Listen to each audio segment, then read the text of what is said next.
teatterin saneeraus kautta peruskorjaushanke on teatterin kokonaisvaltainen uudistaminen. Rakennus on Alvar Aallon suunnittelema kiinteistö ja valmistunut vuonna 1982. ESP-konserni on talotekniseen urakointiin, huoltoon ja kunnossapitoon erikoistunut yritys. Fieldfire on meidän yrityksessä ollut käytössä jo vuodesta 2021.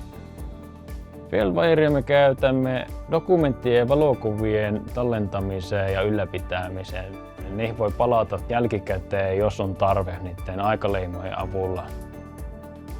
Dokumentteja kun tuossa tulee, niin niiden revisiohallintakin on erittäin helppoa ja viime kädessä voi palata myös vanhaan dokumenttiin.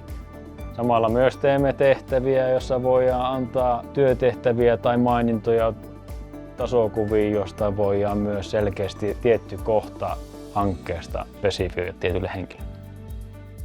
Fieldfiren ratkaisuja on varsinkin kenttäolosuhteissa dokumenttien helppo kuljettaminen ja päivittäminen. Siinä vaiheessa, kun asentajalla on tarve piirtää punakynä eli muutossuunnitelma, niin se on helppo tehdä ja siinä vaiheessa se suunnitelma on aina taskussa.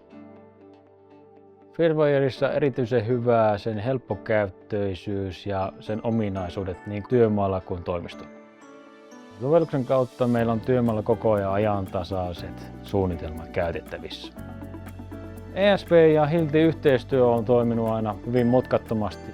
On ollut aina helppo soittaa, jos on ollut jotain aihetta, mistä voidaan keskustella tai pyytää neuvoa.